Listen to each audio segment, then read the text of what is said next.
இங்க 45 வயசான லேடி திடீர்னு மயக்கம் போட்டு கீழே விழுந்துடுறாங்க.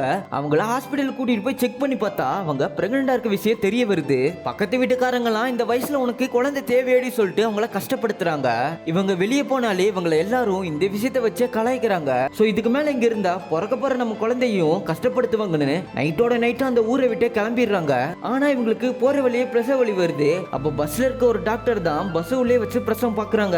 நல்லபடியா ஒரு ஆண் குழந்தையுமே பிறந்துருது. ஆனா இவங்க குழந்தை பிறந்த கொஞ்ச நேரத்திலேயே இறந்து போயிடுறாங்க. சோ அம்மா இல்லாத பையனா அவங்க அப்பா தான் ரொம்ப பாசம் கட்டி வளர்ப்பாரு. இவன் கிளாஸ்ல படிக்கிறது கூட அவ அப்பா வெளியே இருந்து பார்த்து ரசிச்சிட்டு இருக்க. பையன் கிரிக்கெட் விளையாண்டா அவனுக்கு அடிபட்டு சொல்லிட்டு பொண்ணுங்க விளையாடுற நொண்டி விளையாட்டை தான் அவனுக்கு சொல்லி கொடுத்து விளையாட விடுவாரு. அப்புறம் அடிக்கடி பையனுக்கு பொண்ணு வேஷம் போட்டு விட்டு தனக்கு பொண்ணு இல்லாத குறைய ஒரு பக்கம் இவர் தீர்த்துக்க. இவ அப்பா ரொம்ப வயசானவரை இருக்கனால ஸ்கூல்ல எல்லாருமே இவர் உன்னோட அப்பாவா இல்ல தாத்தாவான்னு கேட்டு இவனை கலாய்க்கிறாங்க.